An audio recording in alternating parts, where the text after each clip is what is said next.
Recibe toda la gloria, recibe toda la precioso, precioso Hijo de Dios. Esta parte del mensaje que comenzamos el domingo pasado. El domingo pasado, dentro de lo que todo cristiano necesita para crecer en su vida espiritual, habíamos comenzado a hablar acerca de la importancia de la familia, de la fe, de cómo no solamente integrarnos, sino pertenecer. No solamente un lugar al que asistir, sino una familia a la cual pertenecer. Y bueno, hablamos bastante sobre esto, solamente para recordarnos que vimos cómo la iglesia del primer siglo crecía de una manera exponencial, cómo había pasado de ser 120 solamente a cerca de 10.000 o 20.000 personas en poco más de algunos años. También vimos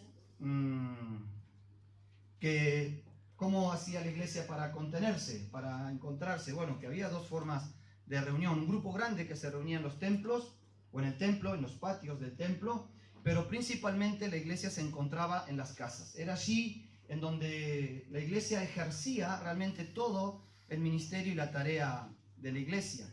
Por eso dice la palabra que estaban allí comiendo y alegrándose juntos por el templo y por las casas. Entonces vimos que alguna de las ventajas de encontrarse en casa era que era infinitamente extensible, geográficamente ilimitado, que era también una buena mayordomía. Si decimos que todo pertenece al Señor, cuando abrimos nuestras casas es una forma de demostrarlo también, de poner todo lo que tenemos a su servicio, y que es sin lugar a dudas un espacio que promueve las relaciones. Difícilmente podemos cultivar relaciones con una hora, hora y media que podamos encontrarnos una vez por semana. Usted comparte con sus compañeros de trabajo ¿cuánto tiempo en la semana? 8 horas mínimo, ¿no? Por día, por 5 días. ¿Son? 40. Por 4 semanas. Y ya le compliqué la multiplicación, pero da como 160 horas. ¿Cómo hacemos para competir 160 horas de relación con una persona con 4 horas por mes o 6 horas por mes? En una situación de interrelación como la que tenemos en el trabajo, cuando uno tiene un compañero de trabajo habla de todo, habla de la vida, habla de la familia, habla de las ocupaciones, habla del trabajo, pero habla también muchas veces de todas las cosas. Ahora, en la iglesia no hablamos de nada, ¿no? Miramos la espalda del que tenemos adelante, entonces ahí vemos si tiene lunares en la nuca o si se peina con coleta, pero no interrelacionamos. Yo creo que eso es algo que podemos lograr cuando nos encontramos en las casas. Y entonces la pregunta es, ¿cómo hacían para cuidar a tantas personas? Ahí quedamos el domingo pasado. ¿Cómo hacían esto de...? Y aquí, en la palabra, a partir de Hechos capítulo 6, comienza un nuevo tiempo para la iglesia. Un tiempo tan importante que te involucra a ti y me involucra a mí, y obviamente a cada uno de nosotros. Dice Hechos capítulo 6, es un pasaje, por cierto, conocido. De hecho, no estoy enseñando cosas muy nuevas, creo que estamos enseñando cosas muy viejas que necesitan ser recordadas y principalmente aplicadas. Así que dice, en aquellos días, como creciera el número de los discípulos, hubo murmuración de los griegos contra los hebreos de que las viudas de aquellos eran desatendidas en la distribución diaria. Y entonces los 12 convocaron a la multitud de los discípulos y dijeron, no es justo que nosotros dejemos la palabra de Dios para servir las mesas. Buscad pues, hermanos, de entre vosotros a 7 varones de buen testimonio, llenos del Espíritu Santo y de sabiduría, y a quienes encarguemos este trabajo, y nosotros persistiremos en la oración y en el ministerio de la palabra. Y agradó la propuesta a toda la multitud, y eligieron a Esteban, varón lleno de fe y del Espíritu Santo, a Felipe, a Prócoro, a Nicanor, a Timón, a Parmenas y a Nicolás, prosélito de Antioquía, a los cuales presentaron ante los apóstoles, quienes orando le impusieron las manos, y crecía la palabra del Señor, y el número de los discípulos se multiplicaba grandemente en Jerusalén. también muchos de los sacerdotes obedecían a la fe. Es interesante que en este pequeño pasaje por lo menos hay 3 referencias cuantitativas. En el versículo 1 dice, como creciera la palabra del Señor. Y en el último pasaje dice, los discípulos se multiplicaban. Y de los sacerdotes dicen, muchos eran los que se convertían. Había sin duda algo que estaba ocurriendo en la iglesia, en medio de una sociedad que no era más fácil que ahora. Porque a veces decimos, no, lo que pasa es que la España del siglo XXI, llegar con el Evangelio no es fácil. Pues tampoco era fácil en la Roma del primer siglo. No tenemos que pensar nosotros que en la Roma del primer siglo la gente estaba esperando a la puerta que golpearan los discípulos y que dijeran, ah, por fin me vienen a predicar, qué alegría. No, o sea, era tan difícil como ahora. La gente estaba tan apartada de Dios como ahora. La gente era tan secular, quizás más secular que lo que es en este tiempo. Cada generación siempre ha pensado lo mismo. Esta generación es tierra dura. Y Dios siempre ha pensado lo mismo. Esta generación es la tierra que yo quiero bendecir. Esta es la generación en la cual Dios nos ha colocado como iglesia. Este es nuestro tiempo. Ya a mí me ha apasionado conocer la historia de la iglesia en España. Ya lo hemos charlado muchas veces. Pero por más que hayamos vivido muchos tiempos, muchos momentos, que Dios ha permitido que haya siempre un remanente, que se ha permanecido fiel, este es nuestro tiempo para que la palabra de Dios corra y el reino de Dios se extienda. Así que lo primero que vemos aquí es que una iglesia creciente es una iglesia bíblicamente sana. Una iglesia que está sana debe crecer, porque es un organismo.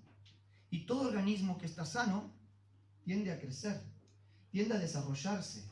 Cuando nosotros pensamos, bueno, nosotros queremos cuidarnos entre nosotros porque queremos mantener nuestro pequeño grupo de relación, siempre estancar el crecimiento será una señal de que algo no está bien. Porque el reino de Dios es como levadura que se echa en la masa hasta que la masa es toda leudada. ¿Alguna vez usaron levadura vencida? ¿Sabe que la levadura se vence o algo así pasa? Bueno, caduca. Y tú pones la levadura caduca en una masa ¿y qué ocurre? Pues no pasa nada. Y puedes ahí estarte esperando la vida. Dice, pero si yo le puse levadura, pero la levadura caduca no leuda. La levadura viva, es interesante porque la levadura son microbacterias, ¿no? Alguien que me ayude hongos, ¿no? Los hongos que están vivos. Entonces uno dice, vaya que... Y eso esa es la levadura, que empieza a multiplicarse. Así es el reino de Dios. Tendríamos que ser como pequeños hongos que nos multiplicáramos. Que si no estamos caducos, que si no nos multiplicamos, estamos caducos y ya no servimos. Entonces, una iglesia que está sana es una iglesia que procurará crecer, porque el crecimiento lo da Dios. No es nuestra la tarea de hacer crecer el reino. Nuestra es la tarea de generar las condiciones para que el reino crezca. Pero el crecimiento lo da Dios. Ahora, claro, para que haya crecimiento, alguien siembra y alguien riega. Hablaba con un pastor que quiere venir a Cataluña a servir al Señor, un pastor de Argentina. Ya les dije que los vamos a ir trayendo de a pocos. Nos conocimos por un pastor en común, yo ni lo conocía, bueno. Y entonces yo les decía esto, mira, si tú vienes aquí, tienes que saber que vendrás a sembrar. Y la cosecha la verán otras generaciones. No vengas con la idea de que siembras y cosecharás ahí instantáneamente. Nuestra tarea quizás sea en nuestra generación de sembrar la palabra, y de sembrarla y de sembrarla. Y quizás te diga, pero es que nadie conoce al Señor. Usted siembre la palabra. Porque más tarde que temprano la palabra germinará y dará su fruto. Ahora, lo segundo que vemos en esta iglesia creciente es que hubo murmuración de los griegos contra los hebreos. Una iglesia creciente es una iglesia que causa problemas. Si usted no quiere problemas, acójase al statu quo. Ahora, si usted quiere crecer, tendrá problemas. Yo tengo el problema, bueno, ustedes han visto, quizás hasta ya se han dado cuenta, Juliano, lo que crece. En este año, pues ha crecido como 3 pares de zapatillas. Que causa problemas. Yo ya no crezco, bueno, a lo sumo puedo ir para abajo ya, ¿no? A esta altura. Entonces a mí un par de zapatos me puede durar hasta que me dura, ¿no? 5 años, yo no sé, mientras aguante. Pero cuando tú creces tienes un problema, porque tienes que comprarle ropa, porque ya el pantalón le queda corto, porque ya el zapato no le entra, porque la camiseta le queda a mitad de panza. Y tendrás problemas a causa del crecimiento.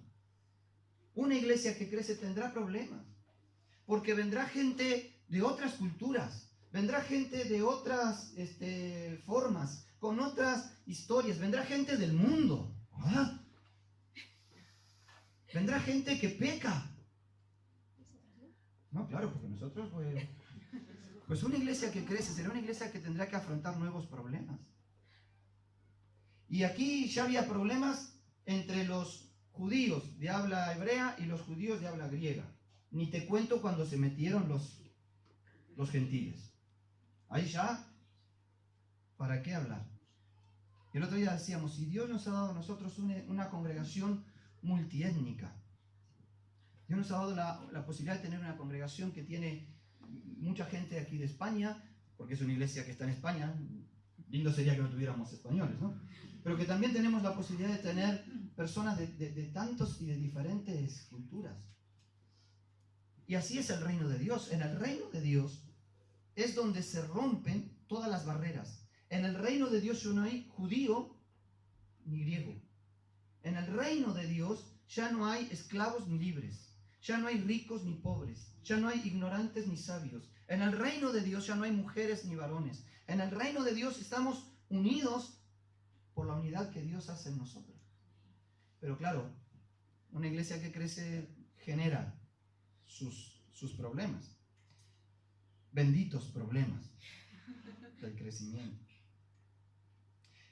Lo tercero que vemos es que los problemas son siempre necesidades insatisfechas. ¿Cuándo surgen problemas? Cuando la necesidad de alguien no es atendida como corresponde. Nosotros en nuestra iglesia allí en Argentina no teníamos muchas personas de tercera edad. Era una iglesia cuya población era principalmente de mediana edad y de allí jóvenes y niños. Hace 25 años. Después de 25 años, pues los de mediana edad pasaron a ser de tercera edad. Cuando yo llegué había matrimonios de unos 50 o 60 de mediana edad, que después de 25 años de ministerio, un día vinieron y me dijeron, pastor, ¿qué vamos a hacer con la gente de tercera edad? Precisamos un ministerio que nos atienda. Yo casi no me había dado cuenta que ellos habían pasado 25 años. ¿Está entendiendo? Que los que en un momento eran personas de mediana edad, ahora ya eran personas mayores con otras necesidades. Y ante sus necesidades insatisfechas, plantearon la situación, no es que se quejaron. Y esto es lo que ocurre, ¿verdad? Cuando hay una necesidad insatisfecha, es donde surgen los problemas. Ahora, las necesidades son oportunidades. Si usted pudiera guardarse esto en el corazón. Las necesidades son oportunidades. Que ya a veces nos queda pequeño el espacio donde se juntan los niños en la escuela dominical. Claro, es una necesidad. Genera un problema, pero también es una oportunidad. A buscar en Dios cómo la podamos suplir. Otra de las cosas que vemos aquí es que los pastores no podían hacerlo todo. Los que estaban al frente de la iglesia, en este caso eran los 12 apóstoles, cuando la iglesia crece, no se puede estar en todo. El seminario no nos prepara para todo. Yo no estuve en el seminario, creo, a no ser que haya faltado a clase, las clases de construcción. Albañilería 1, 2 y 3, esas no las dieron. Pero sin embargo, cuando tuvimos que edificar en la iglesia, tuve que pegar ladrillos. Y no me habían enseñado eso en el seminario. En el seminario no me enseñaron a ser chofer, Sin embargo, muchas veces en el ministerio andaba llevando y trayendo hermanos para un lado y para el otro. En el seminario no me dieron una clase de hotelería o organización de eventos. Sin embargo, ahí estaba. Muchas veces tuve que aprender a organizar congresos y campamentos y relacionarme. Porque hay cosas que en el ministerio pastoral tienes que aprender. Ahora, cuando la iglesia crece, te das cuenta de que Dios empieza a proveer recursos, que Dios empieza a proveer personas que conocen de ese campo. Y después ya de tanto tiempo, yo ya no pego ladrillos en mi iglesia, no porque no lo pueda hacer, porque hay otros que lo hacen mejor que yo, gloria a Dios. Ahora las paredes quedan derechas, por lo menos.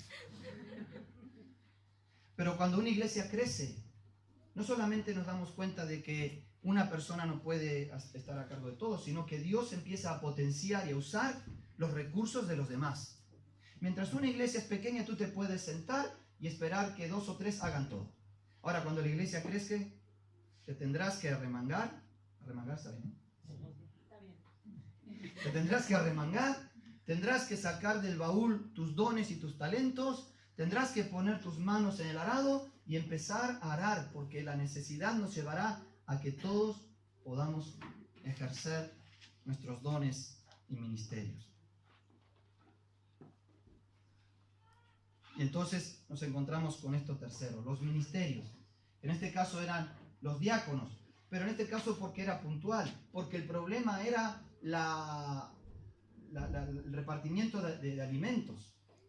Pero cuando el problema fue que la iglesia se expandió, ahí estaba uno de los diáconos, Esteban, predicando en Samaria, orando por los enfermos, echando fuera demonios, produciendo un avivamiento que Esteban no dijo, no sé, a mí me eligieron para poner las mesas.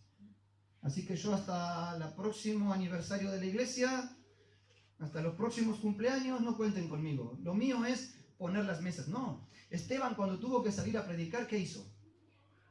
Salió a predicar. Y cuando tuvo que orar por los enfermos, oró por los enfermos. Y si tenía que echar fuera demonios, pues no llamaba a los pastores. De hecho, bueno, los apóstoles cuando se enteraron lo que estaba pasando, fueron ahí, porque somos medio metiches nosotros, y fueron a ver ahí qué era lo que estaba ocurriendo. Pero Esteban era un diácono, pero era un ministro de Dios.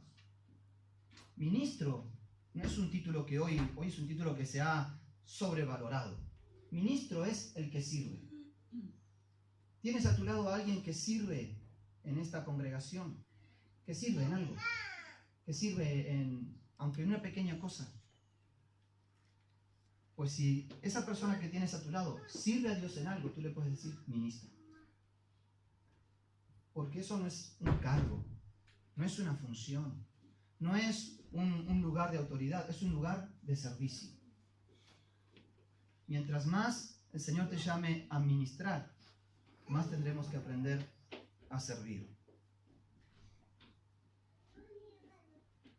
Así que el resultado de esta multiplicación de gente sirviendo, el resultado de que ya la cosa de que se atendieran las necesidades y que ya no todo estuviera a cargo del liderazgo, sino que todos pudieran servir, el resultado fue más crecimiento. Más crecimiento. Crecía la palabra del Señor y el número de los discípulos se multiplicaba grandemente. Entonces, nuevas casas se abrirían, se reunirían en nuevos hogares. Hogares que se reunían para orar, por ejemplo, cuando Pedro estaba encarcelado. Y oraban con tanta autoridad de Dios que un ángel del Señor le fue a buscar a Pedro y le quitó de la cárcel. Ahora, ¿qué hacían en las casas? Bueno, perdón, aquí me queda un puntito, ¿no? Los pastores se dedicaban a la oración y a la enseñanza. Claro, cuando podemos pensar como cuerpo y donde cada miembro ocupa su lugar, entonces también el liderazgo puede ocupar el lugar de prepararse en la oración y en la enseñanza. Ahí está. ¿Qué hacían esas primeras iglesias en las casas? ¿Por qué pensamos nosotros en células? ¿Por qué pensamos y nos gozamos cuando compartimos lo que Dios pudo hacer en este tiempo, quizás un poco allí en la casa de Ufi, o cuando nos encontrábamos en casa de Renzo, o cuando Maruja se encuentra con su pequeño grupo allí de mujeres, ¿qué es lo que pasaba en la iglesia? ¿Cuál era el modelo, el diseño de Dios para la iglesia en ese tiempo? Esto lo encontramos en Hechos de los Apóstoles, capítulo 2. Cuando estaba pensando en esto me hacía acordar de hace 20 y tantos años atrás, porque fue el primer mensaje que prediqué a la iglesia, a la única iglesia que pastoreé en Tequescal. Mi primer mensaje en el ministerio pastoral, cuando llegué, fue este mensaje de Hechos 2. O sea que esto para mí no es algo nuevo, esto es algo que está en mi corazón desde hace 25 años. Yo creo en esto como el diseño de Dios para la iglesia, como lo fue para el primer siglo, como lo es para hoy, porque el diseño de Dios no cambia. Pueden cambiar las formas, las maneras, pero no los diseños. ¿Qué hacían ellos allí en las casas? Hechos capítulo 2, versículo 42, dice, y perseveraban en la doctrina de los apóstoles. Lo primero que ellos hacían, ellos tenían estudio de la Biblia. Allí se estudiaba la Biblia. Allí se compartía de la palabra de Dios. Era un lugar en el cual se abría la Escritura y juntos compartían lo que Dios les estaba hablando. Ellos se reunían. Hay muchas formas de estudiar la Biblia. Podemos hacer un estudio inductivo de un libro. Estamos con Colosenses en las células. Podemos hacer un estudio temático. Podemos quizás repasar el mensaje que Dios nos habló el domingo, que también sería muy bueno, porque es tan rápido lo del domingo que a veces necesitamos después procesarlo. Por eso me alegro que algunos vayan ya tomando apuntes y anotando. Pero lo importante es estudiar la Biblia, y estudiar la Biblia juntos, estudiar la Biblia en comunión. Y está genial. Nosotros tenemos la escuela dominical, que es un tiempo precioso. Muchos de ustedes vienen, y es un espacio abierto en el cual podemos disfrutar y compartir. Pero cuánto más también podríamos profundizar y compartir en grupos pequeños en las casas. Ellos se comprometieron al compañerismo.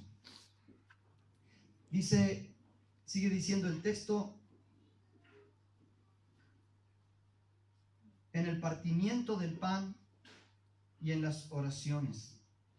Ellos se dedicaron al compañerismo, construyeron relaciones y compromisos unos con otros. Compartían sus alegrías y sus necesidades. Cuando Jesús comenzó su ministerio, y dice que muchos le seguían, Jesús dijo, yo no puedo compartir con 3,000. No puedo compartir mi corazón con 3,000. Entonces eligió ¿a cuántos? A 12. ¿Para qué? Porque con esos 12 compartía su corazón. Y de esos 12, con 3 en particular, compartía los momentos de mayor angustia. Yo siempre pregunto esto, ¿tú tienes dentro de la congregación un grupo con el cual puedes compartir tus angustias, tus temores, tus luchas? ¿Tienes un móvil a quien llamar cuando estás pasando un tiempo de prueba, de tentación y de lucha? ¿Tienes a alguien con quien te encuentras todas las semanas y dices, mira, esta semana Dios me ha bendecido, o esta semana he tenido una prueba, como compartió Julia con nosotros? Ellos se dedicaron al compañerismo y al partimiento del pan. El partimiento del pan es la comunión, la cena del Señor, que nosotros leemos que no es un sacramento, que no es un acto que nos lleva a la salvación, que no es algo que nos santifica, es un tiempo para compartir. Jesús dijo, cuánto he deseado con vosotros comer esta cena. Ahora, si nosotros decimos, cenemos juntos, ahí pensamos en alegría, en gozo, en charlas. Ahora si decimos, cenemos juntos a la cena del Señor, ahí ya nos ponemos más rígidos, más, bueno, ahora viene la cena del Señor. Y es que la cena del Señor es un tiempo para compartir, es un tiempo de comunión. ¿Y quiénes pueden compartir la cena del Señor? Aquellos que están en un mismo espíritu. Aquellos que han conocido al Señor, que tienen en Cristo esa unidad y que dicen, hoy queremos recordar juntos lo que Cristo hizo por nosotros. Poder hacerlo en un retiro, poder hacerlo en un campamento, que no es un momento que tenga que ser mensualizado, ¿verdad? Porque, bueno, está bien. Yo me acuerdo que nosotros tenemos esta costumbre de, como aquí, ¿está bien? Todos los primeros domingos de cada mes. ¿Y si fuera el segundo? Que no pasa nada, que puede seguir siendo el primero, no hay ningún problema, pero ¿y si fuera el segundo? ¿O si fuera 2 domingos seguidos? ¿O si... ¿Me está entendiendo lo que quiero decir? Que para ellos no era un rito que tenían que cumplir, era una comunión de la que querían disfrutar. Y a eso se dedicaban. Se dedicaban a la oración. Sigue diciendo el texto, y sobrevino, en el partimiento del pan y en las oraciones. Se dedicaban a la oración. Preciosos tiempos, ya hablamos acerca de la importancia de la oración y de orar juntos y de orar en grupos donde podemos compartir realmente nuestras necesidades. Y después dice, y sobrevino temor a toda persona, y muchas maravillas y señales eran hechas por los apóstoles. Y todos los que habían creído estaban juntos y tenían en común todas las cosas, y vendían sus propiedades y sus bienes, y los repartían a todos según la necesidad de cada uno. Ellos atendían las necesidades en los grupos pequeños. Y aquí nos da la oportunidad de poner el carro delante del caballo. ¿Entiende la expresión? Porque cuando tú estás en un grupo pequeño, conoces la necesidad específica de que tienes adelante y usas los recursos para suplir esa necesidad.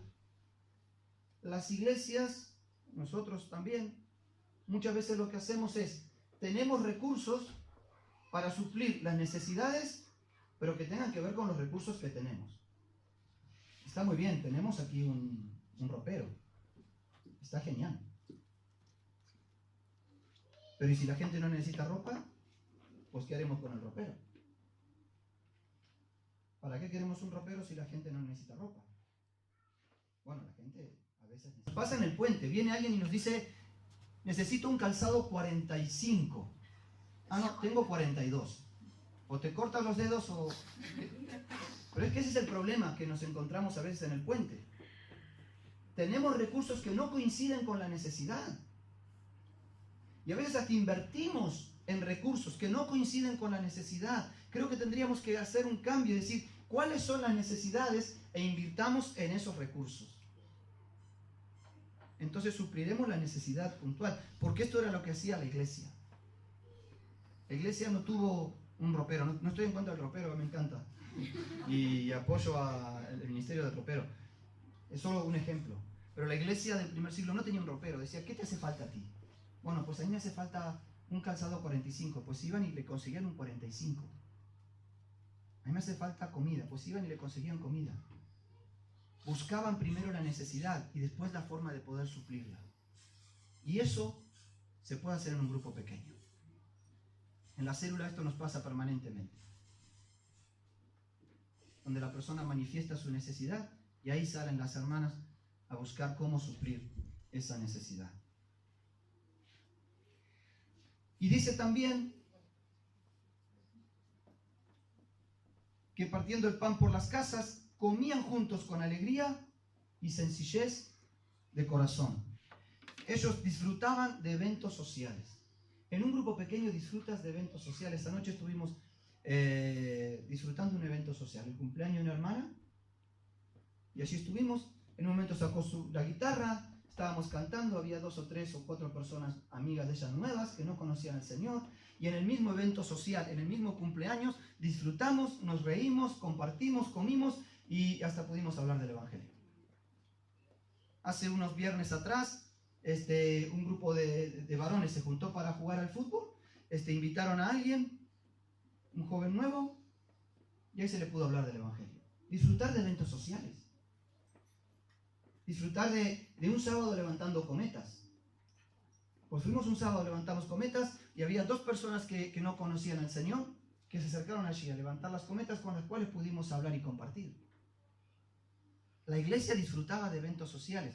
Ahora, por lo general nosotros pensamos como iglesia, como se nos ha ido cambiando la cabeza a lo templocéntrico, que los eventos sociales tienen que ser en el templo. Y ya sabemos, mover los bancos, que están geniales para compartir entre todos. Pero cuando tú lo haces en tu casa, puedes invitar a un amigo, puedes invitar a un familiar, puedes invitar a alguien que no conoce al Señor, puedes animarte a cosas diferentes porque lo estás compartiendo con un grupo más pequeño. Esto es lo que hacía la iglesia del primer siglo, ¿eh? Estoy simplemente compartiendo esto. Y el Señor dice, añadía cada día los que habrían de ser salvos. Si la iglesia se reúne solo los domingos, el Señor tendría que haber dicho, y el Señor añadía todos los domingos los que habrían de ser salvos. Pero no dice todos los domingos, dice cada día. Y es que nosotros podemos pensar, cuando tú abres tu casa para encontrarte con algunos hermanos, uno le abrirán el lunes, otros el martes, y a otros les quedará bien el viernes a las 3 de la mañana, que no pasa nada, cuando te quede bien, cuando puedas.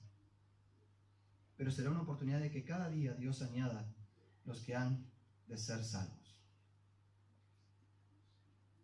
Por eso creo que cuando pensamos en una familia, todos en la familia de la fe, debemos pensar en este grupo grande que nos identifica, que nos une, que nos permite decir yo pertenezco a la congregación de Cristo que se reúne en calle Ecuador 17, pero que también me permite compartir con hermanos en un ámbito más relacional, más informal si se quiere, pero donde puedo aprender la Biblia, donde puedo orar, donde puedo servir, donde puedo ejercer mi ministerio, mi servicio a otros, y que es un desafío.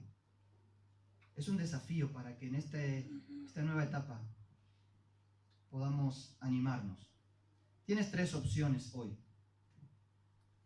Una, tú puedes animarte a decir, bueno, yo quisiera que en mi casa podamos encontrarnos. Han habido hermanos que me dicen, pastor, ¿y yo podría en mi casa? Pues sí, claro. Puedes sumarte a la casa de alguien. Si, bueno, yo en mi casa no, pero me voy a juntar ahí en lo de con Maruja, o voy a ir a lo de Danieli, o voy a estar con tal o cual. Me sumo con alguien y juntos armaremos un grupo y nos juntaremos en la semana. También puedes optar por simplemente estar los domingos y los miércoles con las reuniones de la iglesia. Está todo bien. Pero si tú quieres crecer, tienes que invertir. Si tú quieres crecer, tendrás que invertir en tu vida espiritual y en tu desarrollo. Amén. Amén. Que el Señor nos permita seguir creciendo hasta llegar a la estatura de la medida de la plenitud de Cristo. Amén. Oramos. Señor, gracias te damos en esta mañana por tu palabra. Y Señor, gracias por poder ver en tu palabra, Señor, este diseño que tú tenías para la iglesia.